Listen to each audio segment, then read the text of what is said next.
Hello guys, welcome back to the channel. இன்னைக்கு morning எங்கள் வீட்டில் அடுப்பும் எரியலை, குக்கர் சத்தமும் போடலை. என்னப்பா டிஃபன் அப்படின்னு நான் கேட்கும்போது ஒரு காலிங் பெல் சவுண்டு. போய் பார்த்தா ஸ்ரீ மிட்டாயிலேருந்து ஒரு மினி டிஃபன் மட்டும் வரலங்க, என் ஹஸ்பண்டோட கேர் அண்ட் லவ்வோட சேர்ந்து வந்துச்சுன்னு சொல்லலாம்.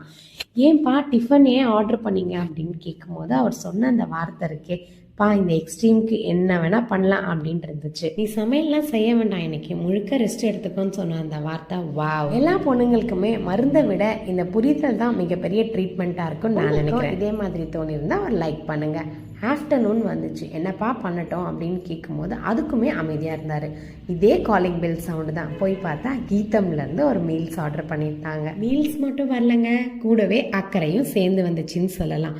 உடம்பு சரியில்லாதப்போ நீ எதையுமே செய்ய வேண்டாம், நான் பார்த்துக்கிறேன் அப்படின்னு சொல்கிற அந்த வார்த்தை இருக்கே, செம்மையாக இருந்துச்சு கேட்கும் போதே. ஹஸ்பண்ட்னா வெறும் சம்பாதிக்கிறது மட்டும் இல்லை, ஒய்ஃபோட ஹெல்த், பெயின், டயர்ட்னஸ் எல்லாத்தையும் புரிஞ்சுக்கிறது அப்படின்னு என் ஹஸ்பண்ட் இன்னைக்கு எனக்கு புரிய வச்சுட்டாரு.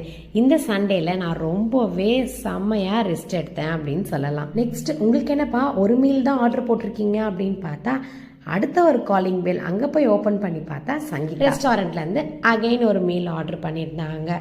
ஸோ இதில் என்னென்னா நமக்கு என்ன பிடிக்கும் அப்படின்னு பார்த்து ஆர்டர் பண்ணுற ஹஸ்பண்ட் கிடைச்சா ரொம்பவே லக்கின்னு நான் நினைக்கிறேன்.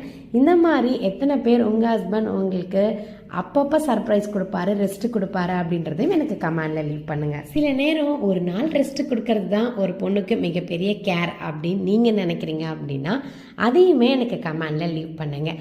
இந்த சப்போர்ட், இந்த அண்டர்ஸ்டாண்டிங், இது தாங்க உண்மையான ஒரு மேரேஜ் லைஃப்க்கு முக்கியம்னு நான் நினைக்கிறேன். நீங்களும் அதே நினச்சிங்க அப்படின்னா உங்களோட ஃப்ரெண்ட்ஸ்க்கு இந்த வீடியோவை ஒரு ஷேர் பண்ணுங்கள். எல்லா ஹஸ்பண்ட்களும் தங்களோட ஒய்ஃபோட உணர்வையும் ஹெல்த்தையும் புரிஞ்சுக்கணும். சில நேரம் நீ ரெஸ்ட் எடுத்துக்கோன்னு சொல்கிற ஒரு வார்த்தை அவளுக்கு மிகப்பெரிய மருந்தாக கூட இருக்கலாம். நிறைய நாள் நம்ம ஹாஸ்பிட்டல் போகிறத தடை. இதே மாதிரி வேற ஒரு வீடியோவில் நான் உங்களை மீட் பண்ணுறேன். until then bye from Maithili.